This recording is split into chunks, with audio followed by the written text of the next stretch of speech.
أعوذ بالله من الشيطان الرجيم بسم الله الرحمن الرحيم السلام عليكم ورحمة الله وبركاته الحمد لله رب العالمين والصلاة والسلام على رسول الله Alhamdulillah, praise be to Allah, most gracious, most merciful.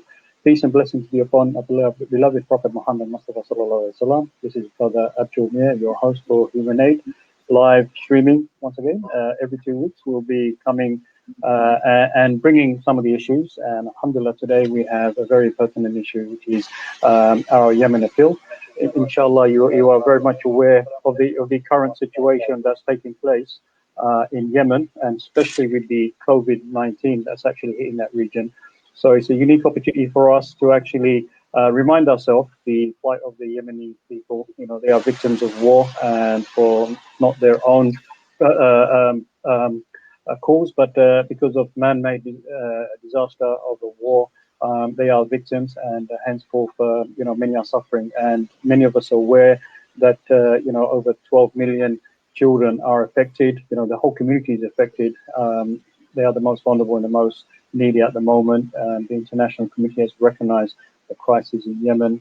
We have to pose ourselves a question: why is it that sometimes we forget or neglect such a crisis? And Alhamdulillah, from Human Aid, we're doing our best. We're also very lucky to have our guest with us. We've also got our brother, Dr. Zeeshan, with us. I hope he's with us live. Inshallah, Dr. Zeeshan, welcome. And how are you today? Assalamu alaikum warahmatullah. Alhamdulillah, I'm very good. I feel very passionate about Yemen because it's a country that I've personally visited. Obviously, Yemen is one of those countries whereby there's not much on the news about it because other causes are more out there. But the Yemeni crisis, it's actually a crisis. It's the biggest humanitarian crisis in the world currently.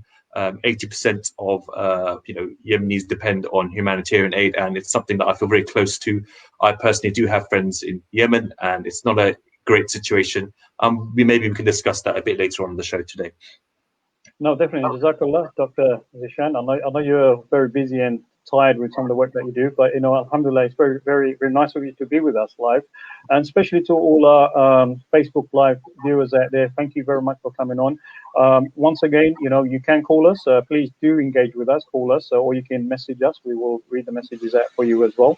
Our aim is to kind of highlight the plight of the Yemeni community. I'm very happy to kind of announce that we have Sister Lubna Maktari with us today, live, inshallah, and it's very good to get her views. She is from a Yemeni background as well, and inshallah we will try and connect the community here and also find out more. Welcome, sister, to Human Aid live streaming. Assalamu alaikum. Bismillah ar-Rahman ar-Rahim. Thank you so much for inviting me to talk with you and to meet you this evening on the studio show, the remote studio show. Alhamdulillah, I'm very pleased that we have the opportunity to talk about what's going on in our country, which is clearly a disaster at every level, and it's been dragging on for a long time, and they're leaping from one issue to the other. So I'm very happy to be able to express the views of Yemenis who live here as we feel with our family and friends living back home. Jazakallah, sister. Tell us a little bit more about yourself. What do you do? And I mean, obviously you're a community development worker. What does that mean, and what do you do? Okay, so a community development worker is basically the title I have for working in the different minority communities that reside in the Kingston borough where I live and work. So we are predominantly aiming to minimize or reduce the health and social inequalities that exist amongst migrant communities within Kingston. And this is an important role where you find disparities in the level of health and welfare of residents from different backgrounds. So the key role is to reduce inequalities by improving access to health, improving access to education and welfare, trying to bridge the gap that exists between those who, that exists amongst people who were not born in the UK and they come here, and often there are lots of factors that increase the stress levels and difficulties they have in setting up lives away from their original background. So that's my day job within the wider BME community of our borough. I have another role to play within the Yemeni communities. I'm a trustee of the Yemeni Community Association of London. I also am a member of the Yemeni coordinating committee. So that's of communities within the UK. So it's a means for us to all stay in touch, which often means we keep in touch at times of difficulties, such as trying to find out who's been affected by COVID-19, who hasn't.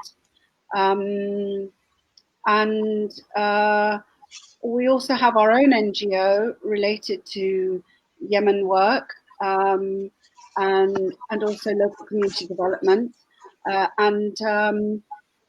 Through that, we do our advocacy at a local level here in the UK, and also advocating against things that affect the international scene more than locally. Jazakallah, sister. We've actually got, like having you on board is like we've got you as a community development worker in the UK, and then obviously you're represented from the Yemeni community. MashaAllah, it's a good thing.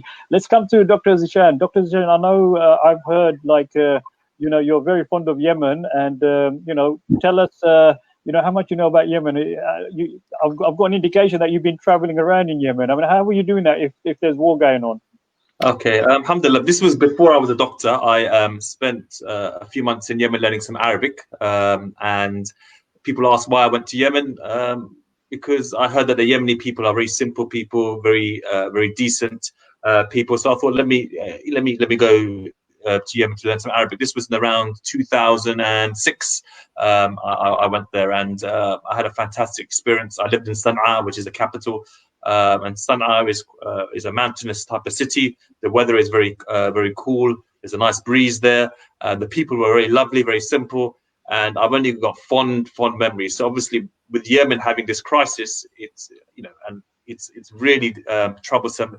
It's really upsetting to see that these Yemeni people, and even these are average people that are suffering, people that are educated, people that are teachers, they're struggling to, for example, find ends meet. Struggling to find food, basic things like that.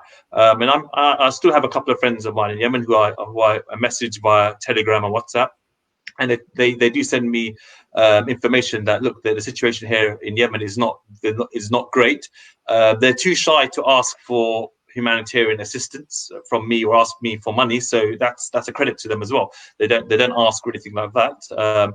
But it's not a great situation. I travel I've been to Sana'a, I've been to Aden down the south, I've been to the city Taiz, which is like the cultural city of Yemen. I've been to the west coast, Hodeidah, where the port is, and yeah, mashallah, I found that Yemenis throughout this whole area are very simple, very humble. And it just reminds me of the hadith of the Prophet ﷺ, that the Prophet said, "The khair rijal ahl Yemen, wal iman yaman, wa ana Yemeni." Yeah. So the Prophet ﷺ said that the best of men, the best of people are Yemeni. Okay. And Iman is from Yemen, and I am Yemeni. So this is the Rasulullah ﷺ, the Prophet ﷺ saying that Iman is from Yemen, the best of people are from Yemen, and he is Yemeni. So this I can really relate to this hadith when I was living in Yemen, compared to some other countries that I visited. So this is just some reflections, and I'm sure I can share some other stories about Yemen later on in the show, inshallah. Okay, what we want to do is also kind of like tell all our viewers out there that we are making an appeal today. Human Aid, we're actually have an emergency appeal for Yemen. We're providing for £45. We're providing emergency food pack.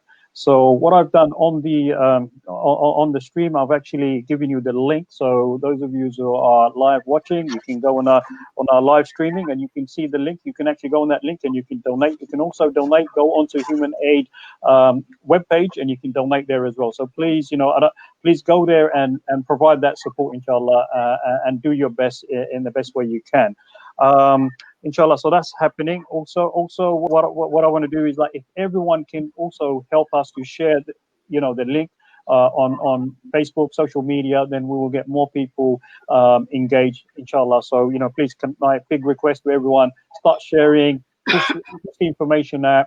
You will get the reward for actually, like doing this, because, if we are always dependent on the mainstream media, sometimes the mainstream media is only going to show when it's convenient, yeah, and we need to be always highlighting these kind of issues, yeah.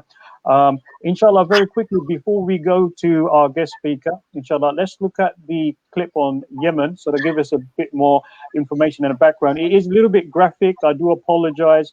This is the reality, and it may be disturbing to some of our viewers, but end of the day, it is better for us to see what it is. I'm just giving you a bit of a disclaimer, but doing aid work is not easy. We have to show what is actually happening there. We don't want to color it up. So inshallah, let's go for the video clip now. على يمن الهوى بعيوني مظلوم مناضل وأذوب في ساحاتها بين المساجد والمنازل رباه سلم أهلها واحمي المخارج والمداخل واحفظ بلاد المسلمين عن اليمائن والشمائل Very short one, just a quick way to kind of like get the message across to everybody. Let's come to our guest, Sister Lubna. Tell us from your perspective, what is the current situation over there? And because obviously a lot of us are watching this, we want to hear from someone who's from that background as well. Yes, thank you. Actually, the situation is really bad. The pictures of the horrible pictures that we see of the starving children, totally emaciated, the level of malnourishment is shocking, really, especially when you know that there is food available in the shops, and you know that there is aid that is sitting in tankers waiting to be offloaded, or it's in lorries but it's being prevented from getting through to the people who need it. This is where it's very hard to sit with you. But it's also, you have the situation every time we lurch from one disaster to another. Just before Ramadan, I'm not sure if your viewers know that there was a devastating amount of rain that came down on Aden, and within 3 hours there were massive landslides that hadn't been seen before, and the water just came gushing down from the mountain. Now Aden has a sharp backdrop of mountains just behind it.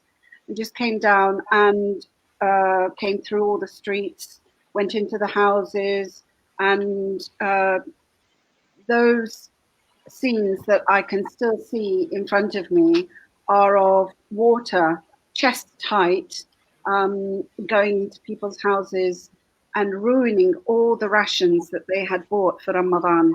So there's a lot of people that just a few days before Ramadan were totally deprived of everything. The same just a couple of weeks before that in Sana'a. Okay, sister, just to very quickly to cut in, we've got a caller, so we want to give our callers priority, inshallah, yeah. And we will come back to you, sister, inshallah, yeah. Let's go to the caller. Assalamu alaikum. Wa alaikum assalam. Assalamu alaikum. Your name and where are you calling from? I'm Miss Zeeshan Siddiqui, and I'm from Tooting. Jazakallah, sister, for calling us from Tooting. Yes, do you have a question, or you would like to share some opinions? I'd like to donate. I just wanted to know how much is your Qurbani? Qurbani. Qurbani online? Yes, if you go to Human Aid webpage, all our Qurbani programs are there.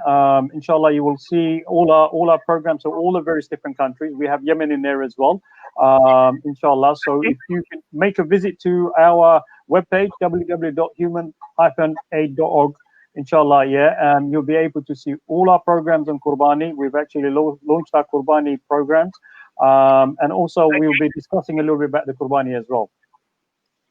And it costs £100 for a Qurbani for a small animal in Yemen, I believe, according to the price list. A larger animal, I believe, is how much is that? Sorry, £100. But you can see it on the website if you go there, inshallah. okay. All right, then. May Allah subhanahu wa ta'ala bless you and reward you. Ameen. Jazakallah. Okay. Jazakallah. And just for wa alaikum salam. For all our viewers out there, we've got our Qurbani price list. You can see on the screen as well. If you can't, the best place for you to go is onto our webpage. Just to let you know, some countries it may seem very expensive, and I want to address this issue. Some of these war-torn countries is very difficult getting the Qurbani done, in those areas because of the price hiking as well. So my sincere advice to everyone: please do not neglect some of those war-torn countries, because it could be that this is the time that they get meat. I know it's easy to give the most cheapest one, and a lot of us tend to give our Qurbani for where our parents have come from or where we were born. But if we can have some kind of strategy in thinking of helping those who are suffering in those countries, because if we all kind of neglected that aspect, then we will not be able to provide the meat. Even if you wanted to donate the meat as a charity, and give your wajibah somewhere else, you can make that decision, and maybe with group of families and friends, you can think of doing that. So inshallah, we've got that price there. Let's come back to the sister again so that she can continue. She was making the point. Yeah, I was explaining how just before Ramadan, at the time when people are preparing for their rations, their special Ramadan food, family who live abroad will send remittances to people so that they can make those purchases. All the things they bought were ruined. They were spoilt because of the floodwaters. This happened both in Sana'a and Aden. But for Aden, it was a big shock because it's generally a dry city. It doesn't get much rain. It's by the sea, and it's very hot all year round. So we felt that was a time when a lot of people were scrambling together to try to compensate for the fact that they'd had such a cruel loss at such a time when families are trying to get together and do good in Ramadan. So any donations that are made, any food rations and things, I think they're very gratefully received at this time of year. They're building back up. They've been cruelly hit by the fact that not only were all their rations taken, but the floodwaters were followed by instant heating up of the weather. The electricity failed a couple of days at a time. No clean water supplies. And this all compounded to create more health problems for people. Sisters, sorry, I was just reflecting actually when I was in Sana'a in 2006. Sana'a, as you've correctly mentioned, is used to having flooding quite regularly because it rains quite a lot. And I was just reflecting that on when I was driving from Da'is to Aden, it's quite mountainous. It's quite a bit of a drop as you go down. Yeah. So it must have been devastating for the people to have this sort of flood water, which they're not used to, because Aden, as you correctly said, don't really get much rain all year round, or flooding, etc. And from a medical, just destroying their rations must be heartbreaking. They've been given these rations, they're trying to spread it through Ramadan for iftar, for suhoor, and it's just been taken away from them. And not only that, I remember seeing, I was aware of it because I saw some footage as well on social media that, for example, children being pushed away. An old lady was stuck in the floods, and some local Yemeni youth were carrying her. So I thought there were images such as that as well. So you can see that the Yemeni spirit is still there, the care is still there, but we need to, and I feel as a Pakistani, that we need to do more for the Yemenis, because look, at the end of the day, these people are being neglected. We need to support them. There's many ahadith of the Prophet ﷺ mentioning how, the importance of Yemen. The hadith that I remember is that the Prophet ﷺ actually making dua for the people of Yemen and Sham, because Allah mabarak lana fi في الشام وَاللَّهُمَّ بَارِكْ لَنَا فِي الْيَمَنِ. So the Prophet ﷺ has mentioned the status of the Yemeni people in a hadith, and it just seems that firstly we should be helping people based upon the fact that they're human beings. They're human beings, they need our help. Secondly, the fact that they are from the ummah, the ummah of the Prophet ﷺ, that one, like the whole concept of the whole body, that one part of the body is feeling pain, that the whole body should be awake, feeling that pain. But the third aspect for me on a personal level, that I've been to Yemen, is that the hadith of the Prophet ﷺ said that hikmah is from Yemen, that understanding is from Yemen, that iman is from Yemen. So the Prophet ﷺ has actually given a specific fada'il to the people of Yemen. So this in itself should be an encouragement for us to support these poor Yemenis that need that assistance as well. And I really feel that that everyone should get together and do our best where we can to support these people. So inshallah, look, we do plan to we are at the moment supporting the Yemeni people, but if there's anything else that we can do, then do let us know, sister, because you do have you're more closer to them in terms of you've got family and friends in in Yemen as we speak. Yeah, for sure. I mean, I think the part of the problem is that the situation in Yemen has compounded year after year.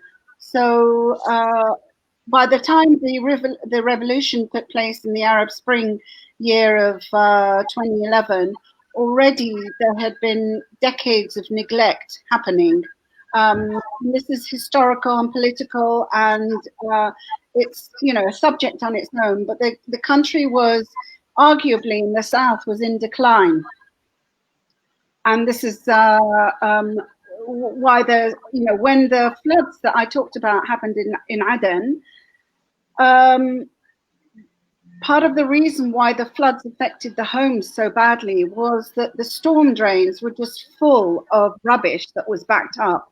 There was nowhere for the effluent to go, and it affected the city so badly. It affected the health, and it affected the homes. People have been displaced, and when I say that problems have been compounded since the war, since the revolution in the Arab Spring, there have been conflicts, and then after the start of the war, which was towards the end of 2014, then going into 2015 in March, there have been waves of internal displacement that have caused people who were previously, relatively well-to-do, respectable, people in good jobs, either in private, working for private international or local companies, or they were government civil servants, government workers.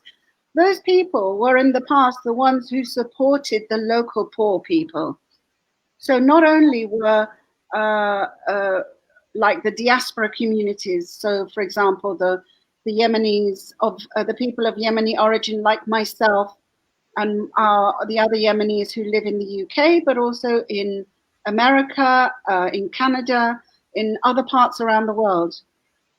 These were the people who used to send their remittances, so they could send money back.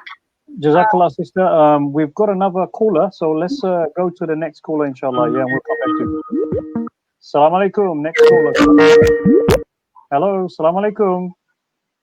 Hello, assalamu alaikum. Hello, assalamu alaikum. Can you hear me? Welcome, salam. Assalamu alaikum, brother. This is brother Abjol from Human Aid. We're on live Facebook streaming, inshallah. Your name and where are you calling from? My name is Asif Usmani and I'm calling from Greenford. MashaAllah. Jazakallah, brother, for calling in.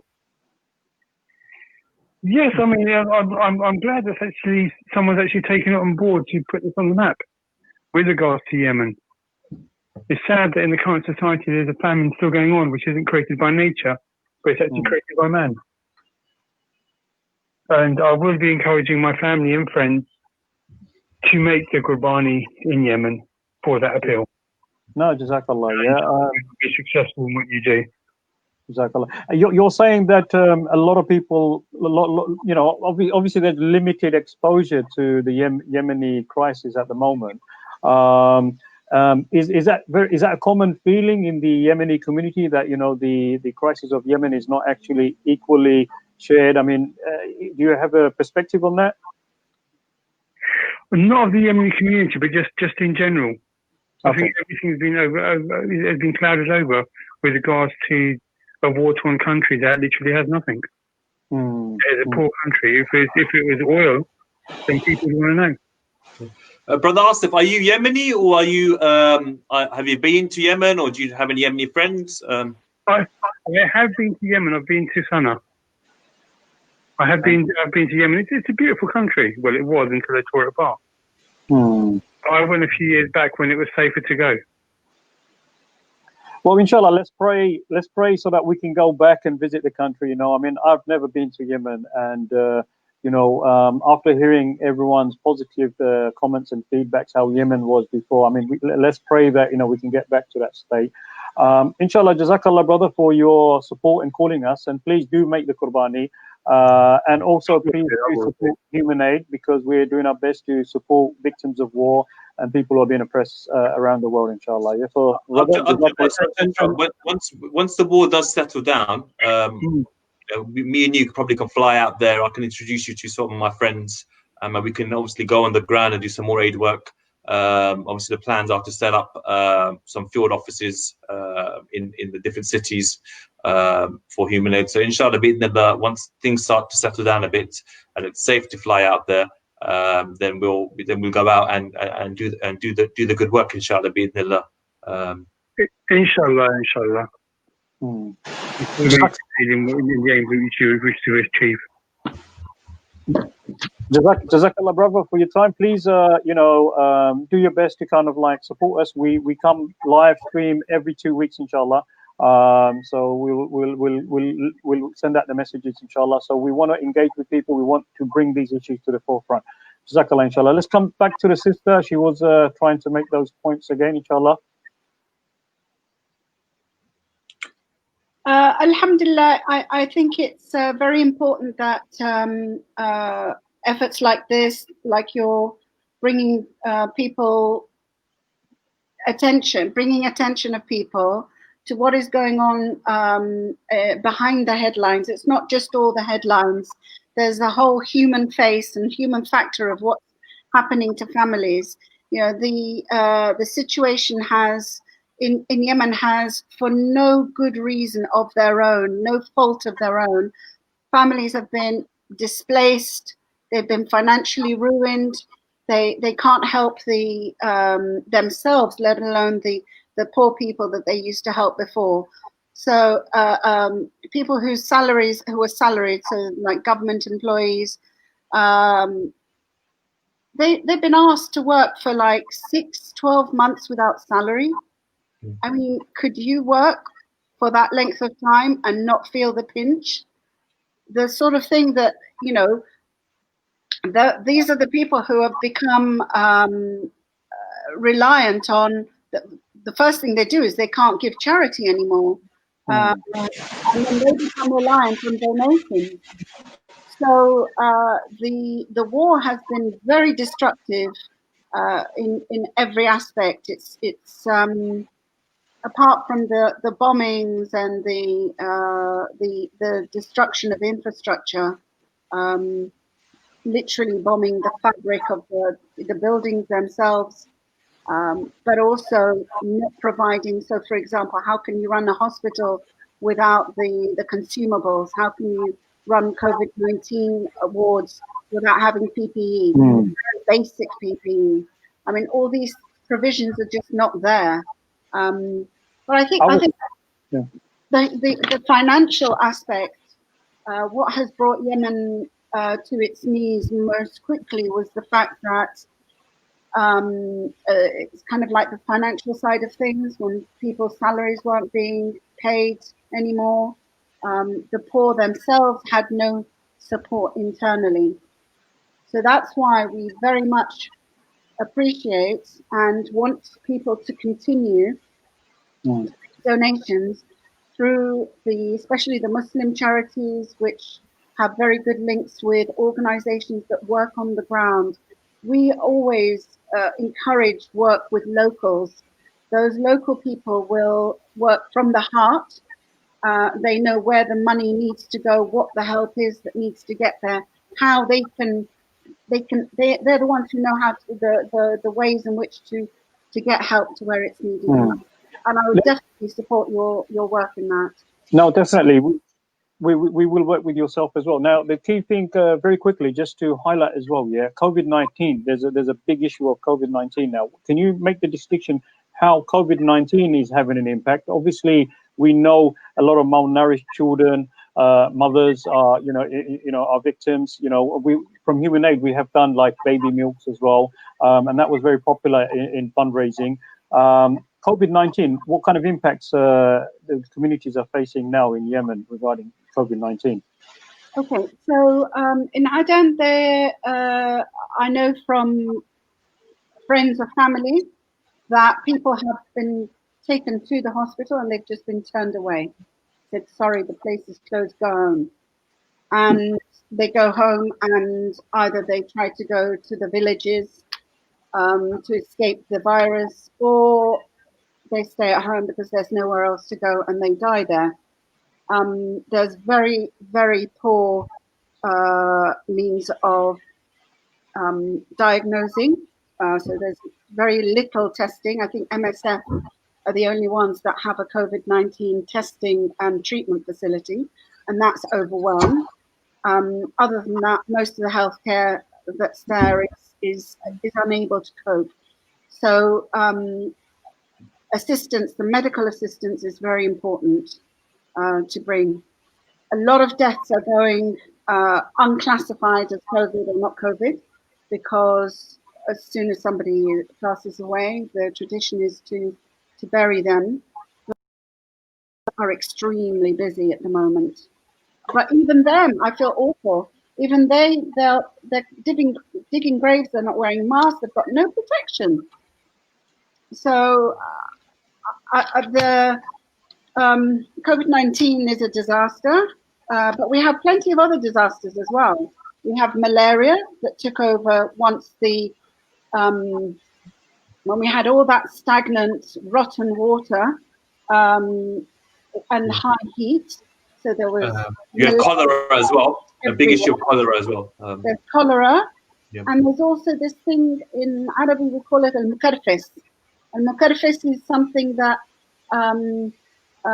it's a disease that actually came over from. It's known in somewhere like Malaysia and Southeast Asia. It's called Chiung, and I'm sorry, I don't know how the name is exactly. But the symptoms of that are it causes you to have a lot of pain in your chest and to squeeze yourself in, hence the name in Arabic. So there've been a lot of kind of conflicting symptoms, or rather symptoms which are similar. So you can't, without accurate testing facilities, you can't tell which disease has been the cause of a person's death. I remember in 2006 going to a hospital in Yemen, and there are some very nice hospitals, quite developed, but they're obviously like any country back home. Those facilities are for the people that can afford it. So I mean, as we know, majority of Yemen, are not, don't have wealth, don't have money. So they end up going to sort of government hospitals, and I've seen both a government hospital as well as a very private hospital, and there's a huge difference between the standards of care as well as the standards of equipment as well. So this was before the war. So after the war, it must have been a lot of the equipment, a lot of the supplies, etc. Must be devastated. And then on top of that, with COVID-19, I can't imagine what the healthcare system must be like. I mean, I can totally believe the fact that people are being turned away. Obviously, there's no testing. There's even probably a lack of education about the whole issue of social distancing, wearing masks. So it's even that to that level as well, because getting that information out, not everyone has access to maybe internet or WhatsApp or phones, or television in Yemen because of the electricity issues or the issues of even affording a phone. So that I'm guessing that is also a challenge as well. So educating the people as well to maintain social distancing. So it's tough.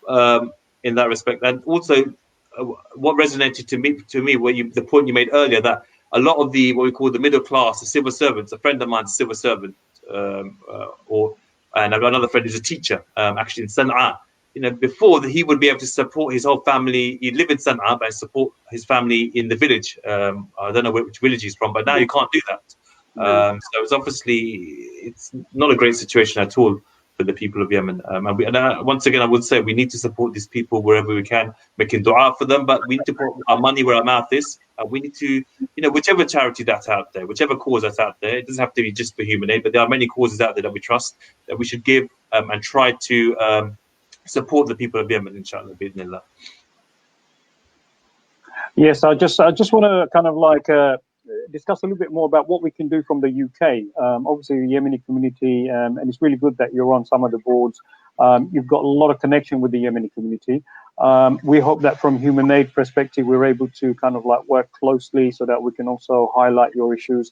And also you can provide us with the expertise as well, because we want to be that charity organization that's going to be at the forefront of actually highlighting all those countries that are victims of war and those who are being oppressed.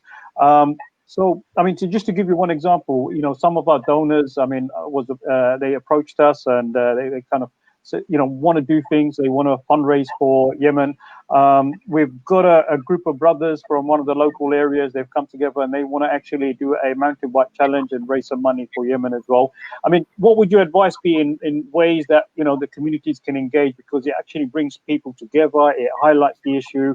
What would you say, sister, that will help the community in the UK? I think doing mountain bike runs and other activities that engage those people are participating. I think those things are really good. So the ones who take part get something out of it, the charity gets something out of it, and we're kind of quite used to seeing that for mainstream charities, for cancer research, for the Macmillan Trust, for other things like this. And I think that is very effective. We don't do an awful lot. I think the Yemeni community is a very private community. We suffer in silence, I suppose. Whether that's a good or a bad thing, I don't know, but I think it's a feature of our community. We tend to collect money from within our families and send it over. But the fact is that it's not enough. It's not reaching enough people. And Yeah, I was going to say, I mean, you've kind of touched a very important point. Being isolated, feeling that it's a private. I think we as a Muslim community, we have a bit of a responsibility in trying to kind of break those barriers. And my encouragement will be is to kind of encourage the Yemeni community to engage and also to participate in partnership work with other organizations and that, which I know you're doing a lot of work with. And many of the fundraising activities that we do at Human Aid, we will like the Yemeni community to get involved with us as well. And that's something that will actually break that isolation. And it's also educational, because many of our donors and volunteers will get to meet more Yemeni brothers and sisters. They will get to hear from them. And I think this is some of the things that we're looking at from a Human Aid perspective.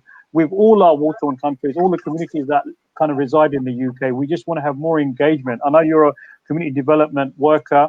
I myself work for the local authority here, and engaging with the community is very important, because if we have strong, healthy communities, then they're going to be able to give and also understand and also highlight those issues as well.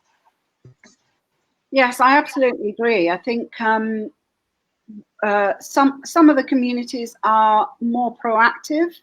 They over the years they have reached a critical mass. There are large numbers of them, and they have become quite good at engaging with local government, with national government, with the art scene, with a variety of different avenues within society that you can go down. And they've had a lot of success. They've been able to get their message out about Yemen. my sincere apologies. We'll come back to you, sister. We've got a call, yeah, inshallah. Let's go to our next caller. Assalamu alaikum. Hello, assalamu alaikum. Brother, your name and where are you calling from? My name is Azman, calling from Tooting, South London. How are you doing, brother? You okay? Yeah, not too bad. Jazakallah for calling us from Tooting. MashaAllah, how are you and how's your family? Alhamdulillah, great. Jazakallah okay. Yeah, family's okay. Alhamdulillah.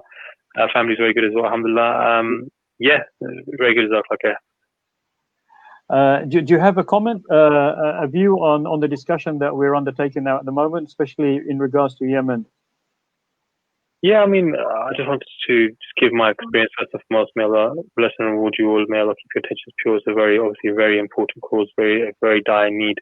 Our brothers and sisters in Yemen and what's happening there. So we all need to help. I personally went to Yemen. I just thought I'd share my story of Yemen. I went to Yemen maybe when I was 18. So you're looking at over 10 years ago now.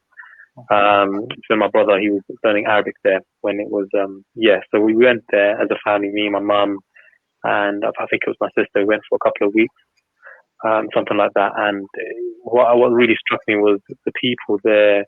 You could say their piety and their character was just they were just very, very humble people.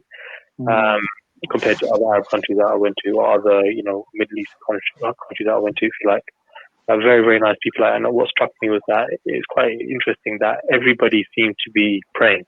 We went to Sana'a, the capital, and everybody, would be praying. So when it came to Salah time, the shops were temporarily shut, and they would pray. And I found that quite fascinating, coming from a Pakistani background. Being to Pakistan and being to other, Arab countries or local Muslim countries, the Yemeni people seem to be, I'll say, the best amongst the best in terms of character and their religiosity, if you like. And that's why I just wanted to add that to the discussion. They are very, very humble people, mashallah, and it's definitely a people that we need to support because they're our brothers and sisters, and what's happening there, they're in dire need, so we definitely need to support them for sure. Inshallah. No, Jazakallah. Before you go, brother, is there any other way we can actually work hard to actually kind of like bring the Yemeni cause to balance as well? Because I mean, some people argue and say that other causes are dominating at the moment. Henceforth, the Yemeni cause is kind of like on the backbench or something. Do you feel that is the case? If so, what can we do as communities to kind of like bring it to an equal setting, inshallah? It's a very good question. I mean, look, raising awareness is obviously the key thing. Look, as a Prophet said, to the meaning, seeing is not like hearing. When you see something, it becomes, a lot more the memory. So people may hear something's going on, but when they actually see it, so your video clip that you sent when it's amongst the first videos that I saw of what is actually happening in Yemen. So that's very key. Raising awareness of WhatsApp, your social media platforms, just 30-second clips of what's going on, 1-minute clips of what's going on. And I think, people just need to realize the extent of the need. Together with, I think, when you humanize and just make people realize of the level of, piety of the Yemeni people, and, I think that's quite important as well as all the other methods of, you could say, raising awareness and make people realize what dire need is. People work emotionally, I guess. So, me personally, I found the Yemeni people fantastic and very, very hospitable and very, very humble. As opposed to maybe, hopefully no viewers will take offense, maybe like compared to maybe their Saudi neighbors, for example, complete contrast to characters. So, I think that's maybe important to put there as well, because they're a religious community, they really are. So maybe you can add that to your raising awareness as well. Of how pious they were. I found it to be fantastic. Of fantastic character. I remember a meal I went one time just to see a meal I went with one of my brothers with his Arabic teacher, and there was only 2 of us, me and my brother, and they fed us as if we were 10 people. They were so wow. It was a rich family. It was not a rich family at all. And they fed us as if there were 10 people. It was very, very generous, very nice-hearted people there, honestly, No, Jazakallah, brother. Let's pray that we get to that situation where we can go and visit Yemen again and spend time with the families and people and friends. How much, sister, do you miss? You know, I mean, are you able to travel to Yemen? I mean, what's the current situation? I mean, people, you've got loved ones over there. You know, how do you manage this? So when we came over to the UK, it was in 1967. We came over as a family.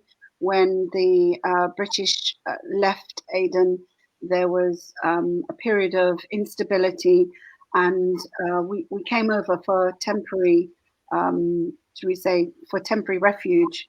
But unfortunately, Aden has never had political stability. Not really, since the past 50 odd years, since independence. And although I only spent 4 years of my life in Aden, in Yemen, I still very much wish to go back. And what many Yemenis would like to do is, you know, we have our lives here. We want to stay here. We love living here in the UK, but we will also want to be in touch and able to be in touch with our countries. And the only way we can do that is if there is peace prevailing. This hunger, this poverty has been created by the warring that's going on, and there are too many players involving themselves, and the people are the innocent pawns. So I think there are two levels of work that needs to be done. One is to maintain support for the people who are there, this kind of humanitarian work. We have to do this without questioning politics and things. We just do it because we need people to be able to survive, and in order to do that, they need to be able to eat, to have clean water, to have fuel, to run the generators, to give them electricity, and to maintain a very basic standard of living. But at the other side of things, that we are not the right people to be doing this, but there are others who can be involved in the conversation around, let's make peace happen and let's stop this warring. Because whilst they're still bombing each other, whilst they're still destroying convoys of food aid that are coming through, they get anywhere. You know? Okay, sister, I mean, I'm getting an indication that we may have another caller, inshallah. Let's see if we've got a next. Who's on the next caller? Assalamu alaikum. Hello, assalamu alaikum. Caller, can you hear me? Assalamu alaikum. Assalamu alaikum, caller. Hello, you are live on Human Age streaming. Okay, I've got a question for the sister, if that's okay. Sister, I don't think a lot of the Muslim community don't know much about the Yemeni community in the UK. As you mentioned, they're quite maybe a shy or a closed community. Roughly, what's the population? Where are the big amounts of where they're settled? I know Sheffield, maybe London, parts of Manchester. Where are they sort of based, and what's their sort of general numbers of the Yemeni community? So the statistic that we're usually given is 70,000, but I have to say I think we're long overdue doing a head count of people of Yemeni origin in the UK, but it's approximately 70,000. Sure. There are 6 major cities: London, Birmingham, Manchester, Sheffield, Cardiff, and Liverpool. Cardiff is where Cardiff and Liverpool, the first merchant the seamen came in from the British Merchant Navy. So that was during the First World War and stuff, because those used to be coal-fired ships, and the Yemenis were very sought after workers on the ships because they were said to be very, very hardworking and never said no to extra work. And they would settle, and quite often they would have like 2 families. They'd have family in Cardiff and they would have a family back home in the village. And this is, you know, quite it's not an unusual setup.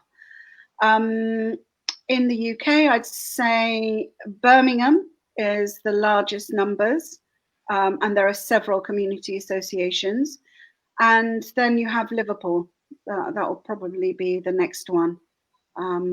Liverpool is very well integrated with the wider Arab community. They have joint activities and kind of come together. I think they have quite a vibrant art scene there. And this summer, like every summer for the past, I'm not sure how long they've been going, but there's been the Liverpool Arts Festival, which, like other activities, festivals have been cancelled this year, but annually it's a big attraction and is very successful in bringing music, dance, fine arts, and many aspects of Arab culture to the wider population. They have this Yemeni dance with the dagger in it, with a jambia. It's got barat or something. It's called at weddings. I've seen that before. Yeah. Yes, they do. Yeah. We all really enjoy like community activities because the dance and the music. We have always got live bands who play. This is very key element of our culture. And just to be clear, it's not like a dance where it's in a nightclub. It's actually like a dance whereby there's the men, there's 8-10 men going in a circle. Yeah, it's really a unique type of dance if you see it. It's very impressive. Yeah. If you see it, everyone will enjoy it. And the men look fantastic in their outfits, really very fantastic. And they have their jambia dagger.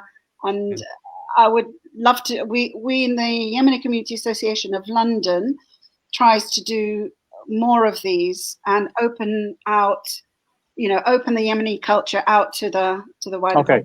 Well, that's going to bring me to my very important question. Okay, next time you do an event or program like this, you're going to have to invite us from Human Aid, and we would love to come and engage and kind of like share that experience as well. I can see a lot of positive work that we can do together because we're a very grassroots organization, and engagement is like a key aspect of our value as well. So inshallah, hoping that like from the Yemeni community you can kind of like accommodate us as well. Inshallah, we will do something. At the moment we're getting a lot of response from our volunteers that they want to do fundraising. In the summer holidays, we have done a lot of charity barbecues and things with the community. But because of the COVID, we're assessing the situation, and if things become a bit more better and clearer for us, we want to go back to the old way of how we were engaging with the community. Mashallah, we've got access to good, significant communities, and what we want to do now is focus on all those communities that are victims of war in the UK, so that we can also provide, like kind of moral support and kind of fundraise together as well. Inshallah, yeah. Now, this is a question for Dr. Zeeshan. He is our trustee. Let's ask him some question now, yeah. Dr. Zeeshan, how do you think we can get other communities involved? Because obviously one issue is you and I, we've got empathy and sympathy for the Yemeni community, but how do we get our communities? You're from the Pakistani community, I'm from the British Bangladeshi community as well. What can we do to kind of like, bring the issue to the community's attention? What means can we use? We need to be thinking on that level as well, because it's a two-way process. We need to kind of like, if we're well informed, then obviously we'll be able to highlight the issues as well. I think it's using our social media platforms, education.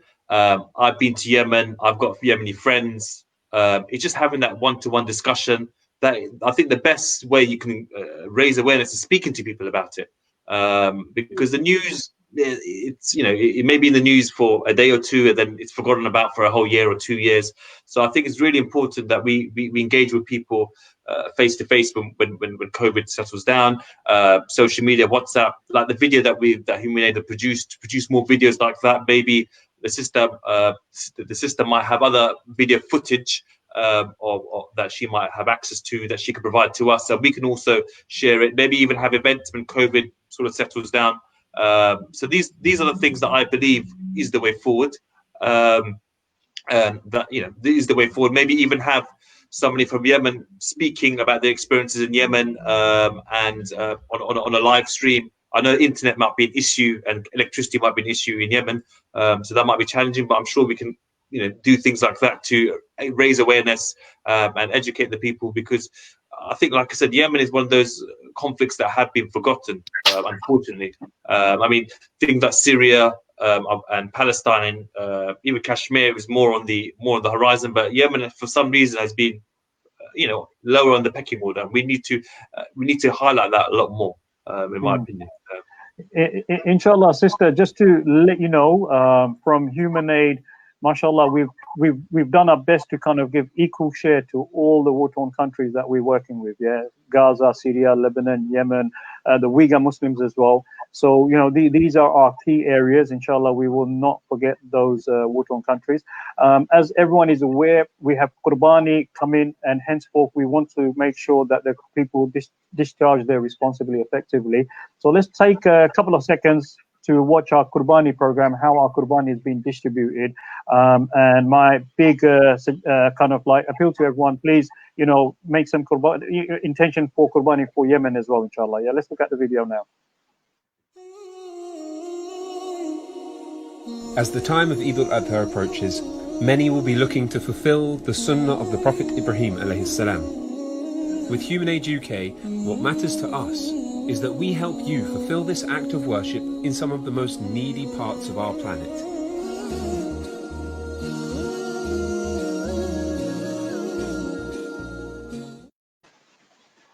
That was a very quick clip on how our Qurbani is being distributed. You've seen some of our images of the Qurbani in the various different countries. Just to let you know, I want to encourage everyone, war-torn countries, Qurbani can be expensive. Please consider, because obviously, the difficulty and the danger and all the other aspects behind that is, we need to bear that in mind, so it's very easy. But alhamdulillah, that our Qurbani programs are available. Please go to our webpage at www.human-aid.org. Look for all those programs, fulfill your Qurbani, inshallah, with Human Aid. And also, we need your suggestions. We need your feedbacks on how we can kind of highlight some of these war-torn countries. If you want to get involved, become a volunteer. If you want to also fundraise, we have an emergency appeal for Yemen. Inshallah, £45 will support a family with emergency food pack. They have also other needs as well, inshallah. Yeah, so therefore we're looking at other ways of supporting those needs, inshallah. Yeah. So with time-wise, we are actually coming to the end. What we would like to do is quickly give opportunity to our sister to kind of give her last thoughts. And obviously this engagement will continue. We will have more live streaming in the future. We will continue to highlight Yemen. Your last views, inshallah, before we kind of finish the program. Jazakumullah alf khair for allowing us to talk about this subject. Yemen definitely needs you. It needs the public to stand with Yemen. Yemeni people are on their knees, and they need not only the financial support, but moral support, so that they don't feel like they've been completely forgotten by the world. Because at the moment, a lot of the time in Yemen, it feels like there's nobody there for them. They're kettled into the country. They can't escape. They have no access to food, to sanitation, to clean water, and to what seem to be the basics of, decent human life. Inshallah, in the future, once this is over, and as this is getting over, we have to start thinking about the children. What's happening to them? Those who have been put into child soldier work, those who have been suffering from the trauma of living in war for all this time, and those who have been left without education. So there's a lot of work to be done for Yemen, and I'm sure all your hard work and your contributions, you will be rewarded greatly for them. Jazakumullah al khair. No, Jazakallah, sister, for actually taking the time out to be with us. Inshallah, we want to continue this communication. We want to continue this engagement as well. We would like to work closely with the Yemeni community in London, in Manchester, wherever the communities are, and all communities as well, especially those communities are victims who have families in war-torn countries as well. From my side, I just want to quickly summarize, and then I'm going to pass over to Dr. Zeeshan to conclude and finish the program. Once again, brothers and sisters, Jazakallah for being with us live. Please do share, and please remind your friends and families that they can watch the show at their own time once we put it up on YouTube and other platforms as well.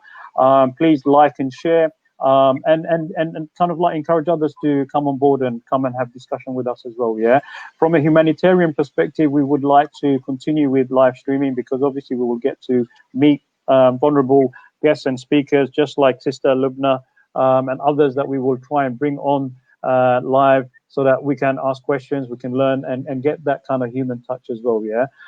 Today we've highlighted the Yemen appeal. Inshallah, we will continue doing that from Human Aid.